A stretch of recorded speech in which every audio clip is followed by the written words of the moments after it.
¿Un retrato alcanza a robarse el alma del retratado? Hablemos de eso.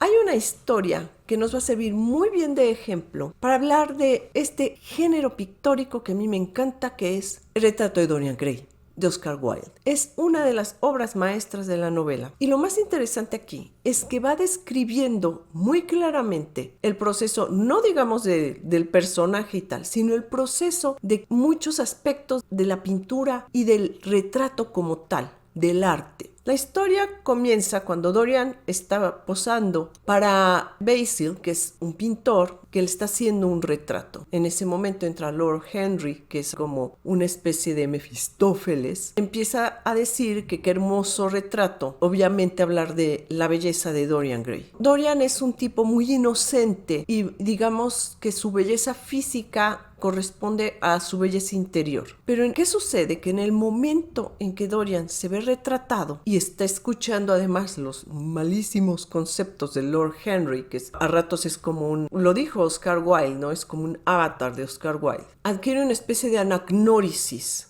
de quién es y de cómo es. Pero fíjense qué importante, no la adquiere viéndose en el espejo, la adquiere viendo su retrato. ¿Qué es lo que está viendo en ese momento Dorian? Está viendo cómo los demás lo ven. Y eso es formidable, porque entonces se da cuenta quién es él a través de la mirada del otro. Esto es una novela a partir de los testigos. En ese momento que Basil, el pintor, es testigo de la belleza de Dorian, que además también está obsesionado con él y trata de pintarlo con una perfección increíble para captar todo el encanto que posee como persona y en su belleza. En ese momento se da cuenta cómo lo ve él y se da cuenta que así lo ve todo el mundo porque está escuchando a Lord Henry. Le llega esa anagnórisis de su propio ser. En ese momento se conoce de una manera en que no se había conocido él antes. Eso dimensiona muy bien qué es un retrato.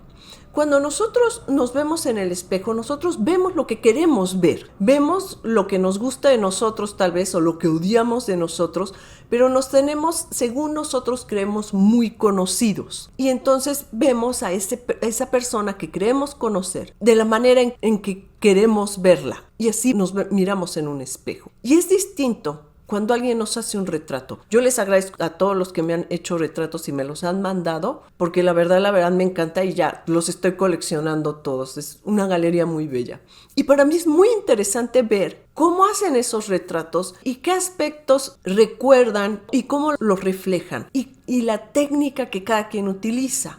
Entonces en ese momento Dorian se da cuenta cómo lo ve el resto del mundo y adquiere esa conciencia. La historia sigue evolucionando y obviamente Dorian se enamora de sí mismo, pero no llega así, no es un amor como el ahorita de las escuelas de autoayuda de que ámate a ti mismo y etcétera, no. O sea, se obsesiona de él como un objeto de arte. Él se obsesiona del pretexto, de la motivación que pudo haber tenido alguien para hacerle un retrato tan bello.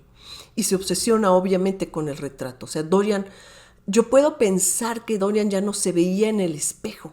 Dorian veía nada más ese retrato.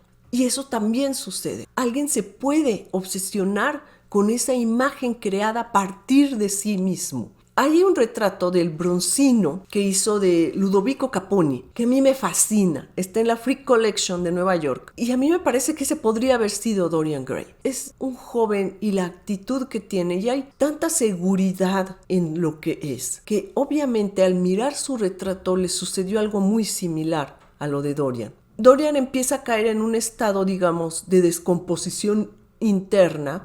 O sea, se vuelve un pervertido. A todas las personas con las que trata las pervierte, sus vidas acaban de una manera muy trágica, como una chica de la que se había enamorado una actriz, y en el momento en que él ya está transformado y la ve y ella está enamorada de él y entonces ya no puede actuar porque pues ya está pensando nada más en él y él la desprecia con mucho despotismo, ella se enloquece de dolor y se suicida. Entonces Dorian empieza a entrar en esta degradación. Esa degradación consiste en comienza a hacer cosas que antes no hubiese hecho. Y en eso consiste la degradación. Cuando hacemos cosas que sabemos que nos están traicionando a nosotros mismos. Y eso es lo que empieza a hacer Dorian. Todo eso se va reflejando en el retrato, que el retrato se empieza a descomponer. Y yo creo que aquí el juego de Oscar Wilde es muy claro también en relación al arte. Ya el retrato se vuelve también en una especie de testigo de Dorian. Pero Dorian es también el testigo del retrato.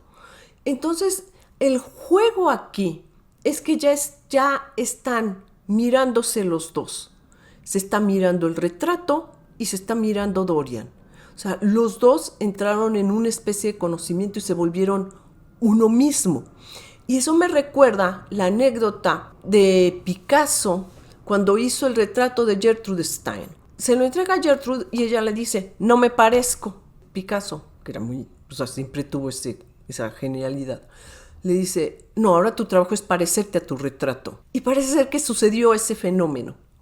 Parece ser que el retrato adquirió el trabajo ahora de parecerse a Dorian. Y empezó ese fenómeno, se empezó a parecer a él. Y es donde nosotros debemos de diferenciar el arte. ¿Por qué? Porque un retrato se debe de parecer ya en un punto al retrato mismo.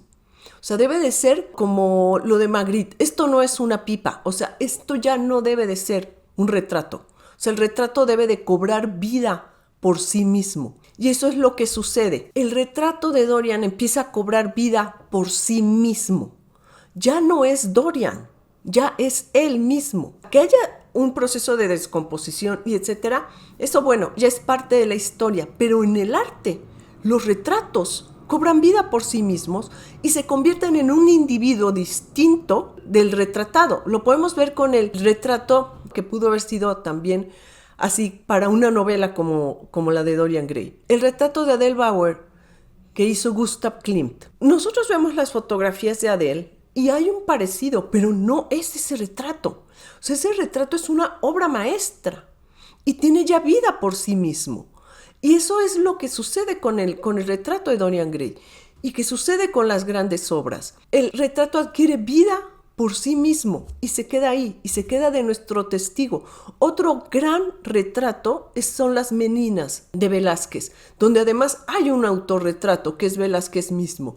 Y él ahí describe muy bien el fenómeno del testigo. Él es testigo de sí mismo pintando y es testigo de su modelo. Y además nosotros somos testigos de cómo está él trabajando junto de toda esta composición. La infanta se ve con una enorme vanidad en el espejo que está enfrente. Ese testimonio es el que está ahí y es el que obsesiona a Dorian Gray. O sea, él ya no quiere tener ese testigo, toma el retrato y lo avienta en un desván y lo cubre. Dice, ya no quiero saber de ese testigo. Pero el asunto con el arte es que los retratos de todas esas personas siguen y las personas mueren. Y además, el que tiene que desaparecer de inmediato es el artista. Y sucede. Dorian Gray, ya con la obsesión que empieza a tener Basil por el retrato y decirle, quiero verlo, ¿dónde lo tienes, Dorian? ¿Dónde lo tienes? Obviamente Dorian lo tiene ya aventado porque pues ya el retrato es monstruoso. Asesina al pintor y manda a destruir su cuerpo. ¿Y saben qué? Esa es la historia del arte. El pintor, el artista, debe desaparecer para que su obra continúe, para que la obra siga viva y sea lo que le dé memoria a él. Todos los artistas deben de dejar que las obras vivan por sí mismas y se van a un lado. Esa es la tragedia o digamos que la gran virtud del arte. Y eso es lo que va a permanecer. Gran lección. Lo desaparece además. Lo deshace en ácido y lo desaparece. Así debe ser. El cuadro continúa persiguiendo y se vuelve una obsesión en él. Y él ya se da cuenta que ya no puede superar al cuadro. Pero es que eso pasa con los retratos. Los grandes retratos siempre son una versión superior del retratado. O a veces inferior. Bueno, en los malos retratistas pues ya mala tarde, ¿no? Ahí no hay nada que hacer. Pero un gran retrato siempre es una obra superior al retratado. Siempre. O sea, las Meninas va a ser siempre superior a la infanta. Y ustedes pueden ver los retratos de Rembrandt y van a ser superiores al retratado. Y ese es el privilegio. Ese es el privilegio, porque finalmente la memoria que va a quedar es esa. Ya cuando Dorian Gray no puede con los remordimientos y quiere, según él, cambiar su vida y hace lo que no se debe hacer nunca cuando quieres cambiar tu vida, mentirte a ti mismo. ¿Qué problema? Se miente a sí mismo y finge que va a cambiar y que va a dejar atrás toda su vida disoluta, que bueno, la pasaba ahí, hacía lo que quería, y va a dejar eso y va a casarse con una chica y va a ser un hombre de bien, pero pues es imposible. Dorian Gray es una especie de vampiro, no puede ser feliz con nadie. ¿Por qué? Porque es feliz consigo mismo. O sea, Dorian, el único ser que puede amar es su propia imagen, ya no digamos su propio interior, es su propia imagen, es lo único que él puede amar, porque si hablara su propio interior lo hubiera cultivado, no lo hizo. Amó la imagen, quedó con eso. Lo que ama en realidad es su retrato. Y le iba a pasar como esa leyenda que hay de esta princesa muy, muy rica. Se enamora de una escultura de Canova que le hace de un jovencito, como un efebo. Y entonces se lleva la escultura a todos sus viajes y no se separa de ella, porque queda prendada de la escultura. Dorian Gray tendría que haber vivido así, prendado de su retrato. Y cuando trata de cambiar y trata de, según él, de llevar otra vida, mintiéndose, va a ver el retrato y el retrato tiene un rictus de burla y no puede más. Y al tratar de destruir el retrato, encuentran a Dorian muerto junto al retrato apuñalado. Y encuentran al retrato intacto, perfecto. Pero así es.